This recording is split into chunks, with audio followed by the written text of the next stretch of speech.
Hello साथियों, मैं BL लूणा मेरे यूट्यूब चैनल स्टडी टाइम में आपका हार्दिक स्वागत करता हूं। हम हिंदी साहित्य का रिवीजन कर रहे हैं और उस हिंदी साहित्य की रिवीजन की ये हमारी 59 नंबर क्लास है। अगर आप मेरे चैनल पर पहली बार आए हो तो आप मेरे चैनल को सब्सक्राइब कर ले, बेल आइकन को ऑल पे प्रेस कर ले ताकि मेरे आने वाले हर वीडियो का नोटिफिकेशन आपको मिलता रहे। एक मेरा अन्य चैनल है मोटिवेशन टाइम बीएल लूणा के नाम से, उस पर भी आप विजिट कर सकते हो जिसमें मैं अच्छी अच्छी वीडियो अपलोड करता रहता हूँ। और अगर आप स्टूडेंट हो तो उस चैनल को जरूर ज्वाइन करें, क्योंकि उस पे मैं ऐसी वीडियो अपलोड करता हूँ जिससे आपका उत्साह बना रहे, आप एक सकारात्मक रह सके, तो इसलिए इस चैनल को भी आप सब्सक्राइब कर लीजिए। बात करें पहले क्वेश्चन की, तो आज का हमारा जो पहला क्वेश्चन है वो है, निम्न में से मैथिली शरण गुप्त की रचना है?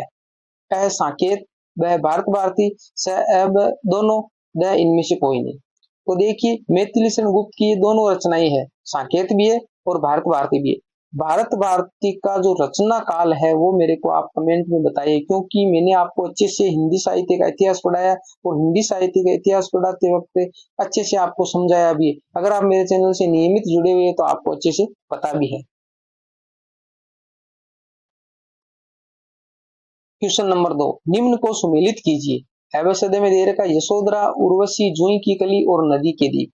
इधर 1 2 3 4 में दे रखा दिनकर, निराला, मैथिली शरण गुप्त और अजय, यानी कौन सी रचना किसकी है, तो आपको इसको सुमेलित करना। तो देखिए, यशोधरा है वो मैथिली शरण गुप्त की है, उर्वशी है वो दिनकर की है, जूही की कली है वो निराला की है और नदी के दीप है वो अजय की है।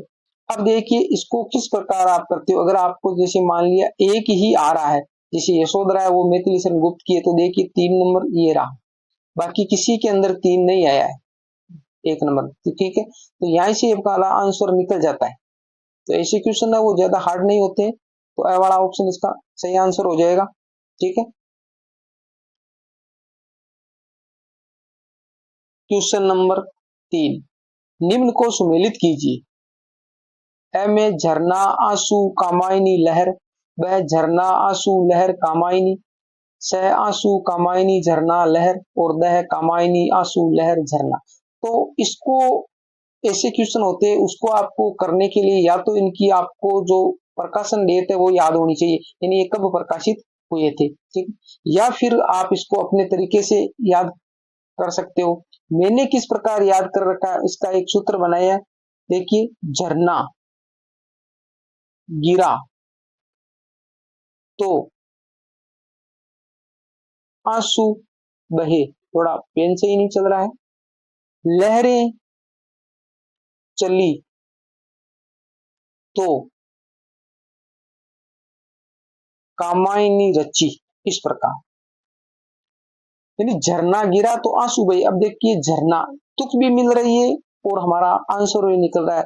झरना, झरना का मतलब है भाई झरने से पानी गिरता है, और आंसू में क्या होता है, पानी आता है।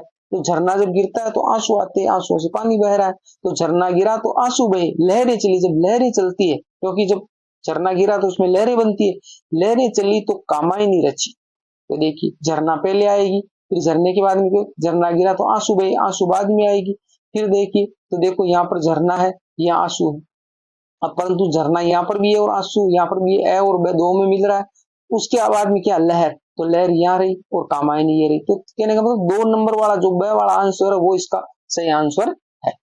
ठीक है, इस प्रकार आप इसको, झरना गिरा तो आंसू बहे, लहरें चली तो कामायनी रची, इस प्रकार आप इसको याद कर सकते हो। क्वेश्चन नंबर 4 देखिए, इधर स्थापना दे रखा है और यहाँ पर तर्क दे रखा है। स्थापना में जो विचारधारा राजनीतिक क्षेत्र में साम्यवाद या मार्क्सवाद कहलाती है वही साहित्य में प्रगतिवाद के नाम से जानी जाती है।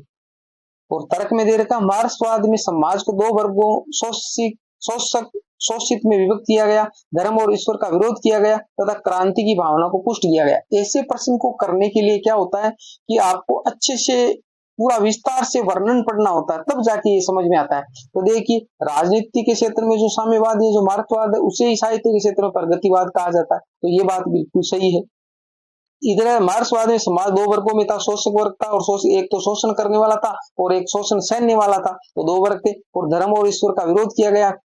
तो ये बात भी सही है। कहने का मतलब ए भी सही है और आर भी सही है। ये किसमें ए और आर दोनों गलत है, ये बात नहीं है। ए आंशिक सही है, आर गलत है, ए भी नहीं सही, ए गलत आर सही। और ऑप्शन अगले पैराग्राफ में है, द में दे रखा ए और आर दोनों सही, तो हमारा आंसर यही है, द वाला।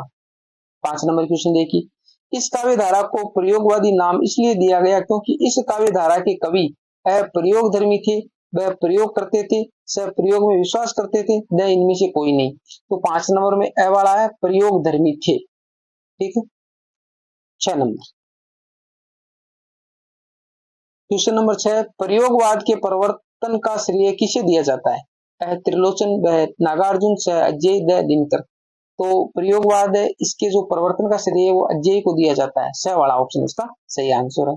7 नंबर क्वेश्चन देखिए, इनमें से कौन सा कवि तीसरे सप्तक का नहीं है? जो तीसरे सप्तक का नहीं है वो बताना है हमारे। तो मैंने आपको जो 4 तार सप्तक है, यानी अजय ने 4 तार सप्तक है उसका प्रकाशन किया।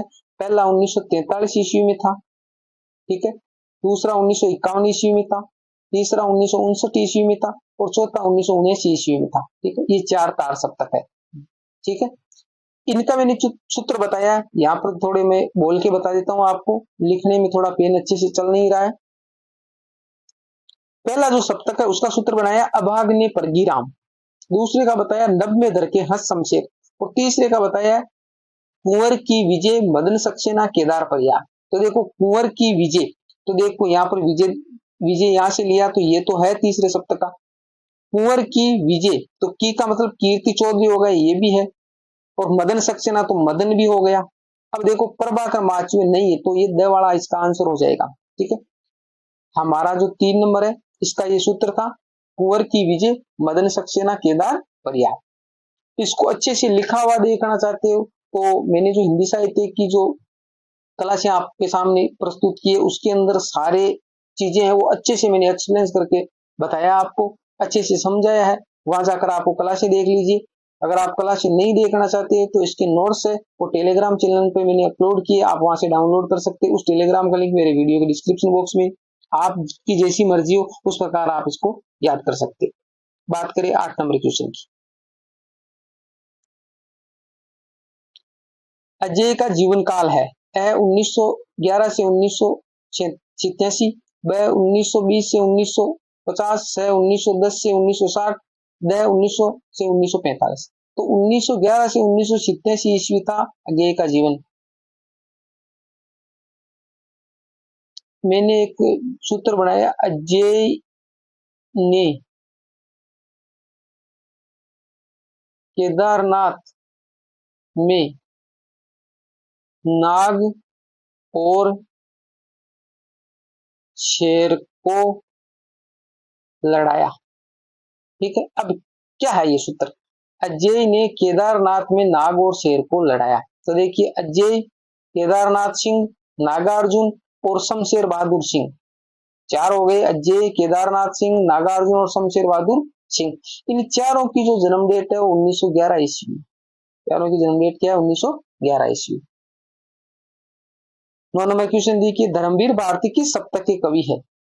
अभी मैंने बताया था नभ में धर के, धर का मतलब हो गया धर्म, नभ में धर, धर यानी धर्म।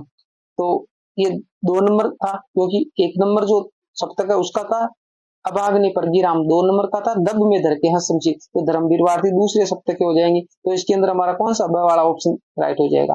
ठीक है, बहुत ही सरल भाषा में आपको हिंदी साहित्य का इतिहास समझे, आप जाकर वो क्लास देखिए। आगे देखिए 10 नंबर क्वेश्चन, मेहंदी और बहावर किसकी रचना है? ए मुक्तिबोध, ब शंभुनाथ सिंह, स रमेश कुंतल, द उमाकांत मालवीय। तो 10 नंबर है उसके अंदर द वाला ऑप्शन है उमाकांत मालवीय। 11 नंबर क्वेश्चन देखिए, निम्न पत्रिकाओं को सुमेलित कीजिए। अवसद में दे रखा मतवाला, प्रतीक, हिंदी प्रदीप, निकस। और अवसद में दे रखा बालकृष्ण भट्ट, धर्मवीर भारती, निराला और अजय। तो मतवाला है वो निराला की है। ठीक है, तो स देखो यहाँ किस में आ रहा है? ए में आ रहा है, तो हमारा आंसर 1 से ही निकल जाता है। ठीक है, प्रतीक है वो अजय की है और हिंदी प्रदीप वो बालकृष्ण भट्ट की है और निकस है वो धर्मवीर भारती की है। तो हमारा ए वाला आंसर है इसका राइट आंसर हो जाता है। 12 नंबर क्वेश्चन देखिए, छायावाद की समय सीमा है 1910 से 1935 ईस्वी, 1945 से 1970 ईस्वी, 1918 से 1936 ईस्वी, 1935 से 1956 ईस्वी।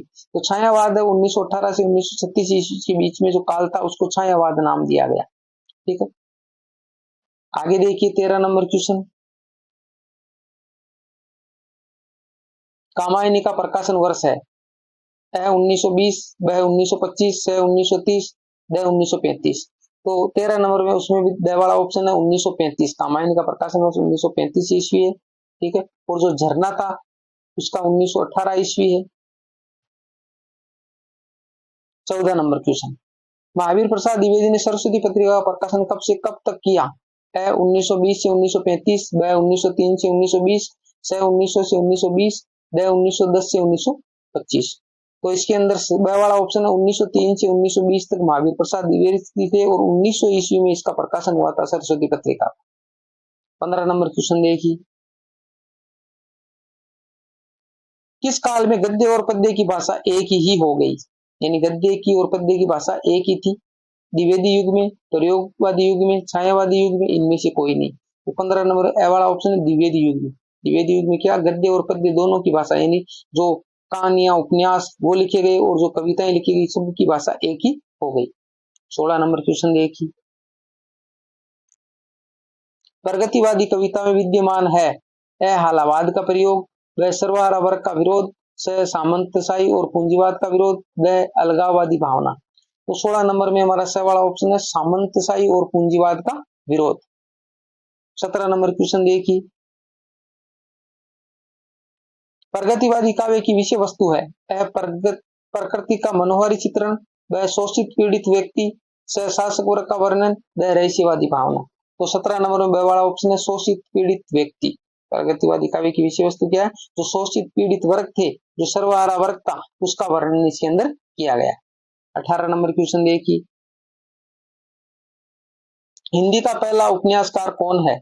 लाला श्रीनिवास दास, व प्रेमचंद, से जयशंकर प्रसाद, व अमित राय। तो 18 नंबर है उसके अंदर ए वाला ऑप्शन है लाला श्रीनिवास दास, जिसका उपन्यास है परीक्षा गुरु। जो हिंदी का प्रथम उपन्यास है परीक्षा गुरु, लाला श्रीनिवास दास का है, हिंदी का प्रथम उपन्यास है। आपसे एक शिकायत है कि आप वीडियो देखते हो पर लाइक नहीं करते हो, चैनल को सब्सक्राइब नहीं करते हो, कोई कमेंट नहीं करते हो। अगर आप वीडियो देखते हो अच्छा लगता है तो आप सब्सक्राइब भी करें, कमेंट भी करें, लाइक भी करें, ठीक। हम कुछ आपको दे रहे हैं तो आपका भी फर्ज बनता है कि आपकी ओर से भी कुछ प्रतिक्रिया होनी चाहिए। वैसे भी मैं वीडियो के अंदर जो काम की चीजें होती है वही बताता हूँ, फालतू की बकवासबाजी करता नहीं हूँ। तो आप ज्यादा मैं कहता नहीं हूँ कि आप सब्सक्राइब करें सब्सक्राइब करें, ठीक है, आप अपने आप ही कर लिया करें। 19 नंबर क्वेश्चन देखिए, हिंदी का पहला उपन्यास कौन सा है? अधखिला फूल, नूतन ब्रह्मचारी, परीक्षा गुरु और भाग्यवती। अभी मैंने आपको बताया है तो परीक्षा गुरु है। 20 नंबर क्वेश्चन देखिए, एक अजानसो सुजान नामक उपन्यास के लेखक है सरदाराम फुलोरी, गोपाल राम गहमरी, सुमित्रानंदन पंत, बालकृष्ण भट्ट। तो 20 नंबर में द वाला ऑप्शन है बालकृष्ण भट्ट। 21 नंबर क्वेश्चन देखिए,